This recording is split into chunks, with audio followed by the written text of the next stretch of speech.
for leasing for which, there's two stores. There's a laundromat there, if that's on your radar at all.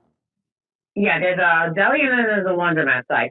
So they're both vacant. There's no equipment at all in there.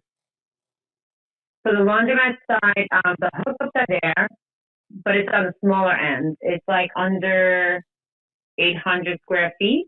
Yeah, I've been doing laundries in the tri-state area for about 15 years, and I know a little little something about them. It is very, you're correct, on the small side. You know how many washer connections there are?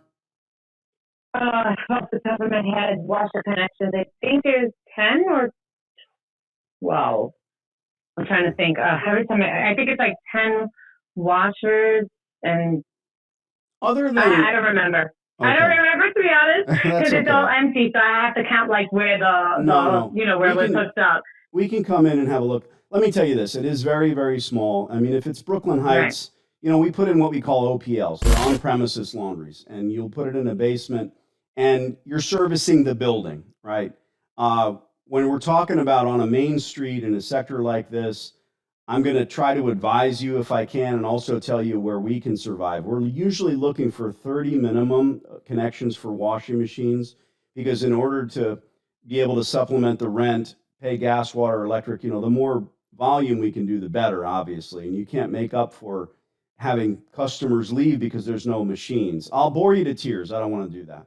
It's very, very No, small. no, I If understand. No, and that's why I said it's on the small side. There's Right. actually not even a spot to put a table in to fold your clothes. Yeah, I'm aware. I get that. So we might end up parting friends, and you say, "Hey, I talked to some guy who's pretty good, and what I think we should do is probably vanilla the space, and we might end up right." But it kind of depends, because if I make this one of my drop-off centers and we do a ton of Right. local drop-off work, yeah, I mean, it can work. But That's what I was gonna say. It's more if you were to take it over. I think personally it would be more of a local drop off, sure. because that's However, that's the setup it has. Sure. However, my thing is coin laundries. I make my money with the coin, I make my money with the machines, and I actually give away the wash dry fold to a contract attendant. It's more in depth. I don't want to bore you with the detail, as I said earlier, but I don't really earn from wash dry fold. It's very hard. You and I go to dry cleaners and we get paid when they use chemicals and they have tons of employees. It's a different thing. I don't get it. I hate my dry cleaning bill, but I write it off. So people that do wash dry fold, Connie, people that do drop off, they're a lower income, middle income. They kind of don't want to go to a laundry, but they also don't go to a dry cleaner, if that makes sense. It's a weird niche. My question is this: if you're leasing this to me, it's going to be 15 years, it's going to be long term, because I have to spend the money on washers and dryers. I'm going to retool at least once during that entire phase of that lease, and that's why I need that runway, if you will. What's your asking rate on 15 years? So I'm not the owner. I'm not the landlord. I'm just the agent in between. So he's flexible with giving you the years that you want. Okay. So that should not be a problem. I think he's looking for 1,800 is what. Not I think that's what he's looking for. 1,800 a month. And I And, believe 3% increases per sure, year, sure. Okay. and then utilities is all separate. Of course. That's like And saying, then he wanted go ahead. 25% of the yearly increases of taxes, which comes out to like $200-300 extra, which can be negotiated. You Sure. know, Well, listen, but that's what he's looking at. let's back up. 1,800 is a triple net lease, or is that flat? 1,800 All in to start all in, with 3% all in increases. Okay. with Now, 3% increases. you don't know the square footage, am I right? It's like a 765 or 785. It's under 800 square feet. Right, right. It's irregular too. Sure. And I've seen that. I don't know if you've Right? seen the picture from the outside. It's a Oh, little yeah, yeah. irregular. I've been there. I'm not looking in a phone book. We've been there. I like your Oh, okay. style. I want to tell you from a laundromat operator's perspective, okay? I can't get close to that rent. I can get halfway there. Here's why. Next door, maybe you've got I don't know, a nail salon, right? What are they doing there? They've got tons of employees. Hopefully, they're family, so they're all individually doing well. It's a service business. And I don't mean to educate you, Connie. And next door to that, there's, I don't know, a dollar store or a bead shop. That's what we all know and understand from grade school, right? They're trying to sell something at a markup. In the laundry, all I'm doing is reselling gas, water, and electric. And the best way to do that is with good new equipment. So my debt service on my equipment in this very small store is going to be double that rent. And we both understand that. If I'm the advocate for the landlord, I'd say, well, if you want to collect 1800, you've got to hope to get an optometrist in here or something that'll fit really well on Main Street. But I can write an LOI, but I'm going to have to write it at $1 a square foot to start, but it's 15 years. So I don't know. I don't know if those balance out where it makes sense for them. And again, not trying to rob anybody here by saying, well, we need to have really low rates. This is going to be very hard for a laundromat to profit. It will make money eventually, otherwise I wouldn't be involved. But I do give away the wash dry fold. It becomes really a 24-hour center for us as well. Laundromats are great, like any business. If you know what you're doing, if you put in the effort, too many people think that they're hands off, right? Show me a business, Connie, that is hands off. I'll buy it. There isn't. Thank you. We own businesses ourselves, me and my husband, so I know there is. You have to be on hands-on if you want to own a business. I could go But on. he's not going to go lower. That I Okay. can tell you. He's All not right. going to go lower. He's already generated a lot of interest. Not just laundromat, but just for the space and That location makes for sense. other businesses. And he's already It's an preparing adorable the little paperwork. kitschy spot that's right in Corona. You know, what he's going to do, though, you and I both know this, he's going to churn through a bunch of people that want to kind of do a thing. And to me, that's a pain in the neck. I own commercial space too. I'd rather have somebody there for 15. Tell them what I said. I don't think we're at the LOI phase, but you say, hey, look, I got a guy who's a strong operator. They're willing to keep the laundromat because I see that he left the infrastructure there. I wouldn't be calling you if the gas and electric wasn't there, you know, especially the water pipes.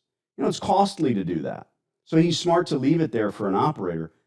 But anybody that comes in, great guns, and says, well, I'm going to give you 1,800 and 3% increases, it's going to be very, very hard to profit unless they're in there working every day. Does that make sense?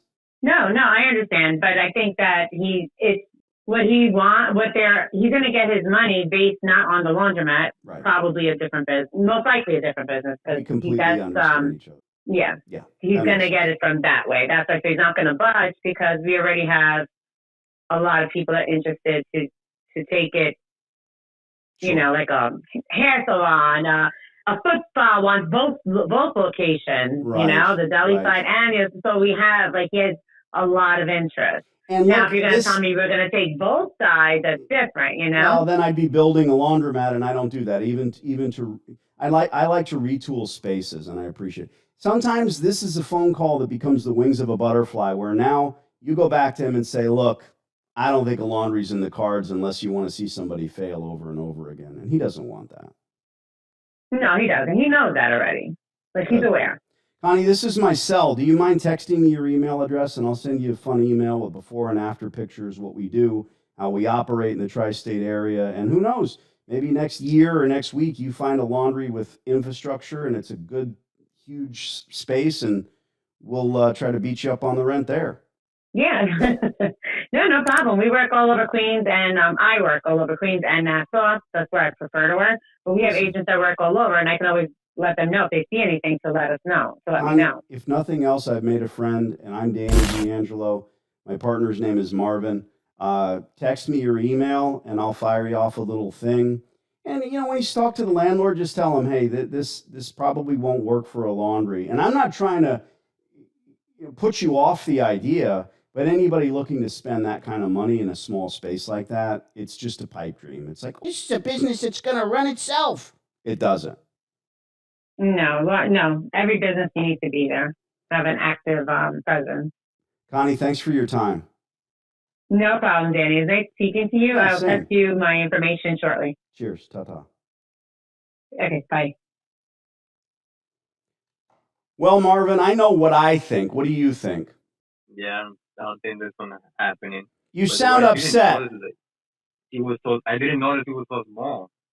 That's It's okay. The place is closed. It's hard to tell. You can always measure the glass from corner to corner and then go to the end of the building. This is simple math. And then measure the building from corner to corner. If, in fact, those measurements are the same, you follow, if the place isn't like a weird angle. And then you'll know exactly what the square footage is if you can't get inside. But look, man, if I was a real rotten SOB, I would say, oh, Marvin, 1800 isn't bad. This is downtown Corona. It's a wonderful location. Yeah, I scoop up the second half of my fee and run. I don't do that, bro. I don't. You're never going to find a bad word about me from one of my existing clients. I want you to make money. I want you to do well. I don't want you to scrape by trying to earn in a store that is just too small. You've heard me say famously, you can't put a McDonald's in a walk-in closet. It just doesn't work. And you can't put a laundromat with less than 30 machines. Yeah, I agree. Take a deep breath. Woosah. Woosah. I could call myself many, many things. I'm not a guru. I'm not a motivational speaker. I'm not a counselor, but I end up doing those things. What I want to do is stick you in a laundromat where you are happy and earning. This isn't bad rent. But the one thing that I said that was different, this landlord is going to churn. She's talking about a bead shop or a foot massage place. Those places aren't 15 years. They're going to be churning through tenants. I own residential space as well. And if I have a house, what do you think I want? I want somebody to move in there and stay there for 10 years. I don't want somebody that moves out every year because then it's paint, it's carpet, it's a new garage door opener, whatever I need to do, and then another 6 months waiting to lease it to someone. We can't build these consumers out of sand, and I can't become the perfect tenant for a space that's too small. The rent isn't bad for Corona. It's bad for a laundromat. Keep looking, Marvin. All right, sir. Thank you so much. Thank you, brother. Bye. This is it. This is me. This is what I do. This is what I'm willing to do for you. You like what you hear? You like the inflection in my voice and the funny voices that I do? Thank you. But I'm not here to play a game. I've been on YouTube since 2006. Whoa! I never monetized my channel. I never tell people to like and subscribe. But YouTube is going to push what I felt are commercials, me talking about what I do and how I help people. They're going to push them to the bottom of the barrel if I'm not like all the kids that are trying to make money on their YouTube channel. So guess what? Do me a favor, like and subscribe. But more importantly, if you're watching my content because you want to own laundromats, do yourself a favor. Get the course. Don't click off, get the course. If you wish, you can pore over the 100 and something hours of YouTube content that I have. Almost every question is answered. I'm not hiding anything. There's no secret to this. But if you get the course, 3.5 hours later, you'll know what to do, how to do it, and how to end up where Marvin is with my personal help, if you want it. I appreciate each and every one of you. Thank you very much for all you do for me and my family. And I'm going to put you into the right store, whether it's Los Angeles, New York, Texas, or the 28 other countries where I have successful students.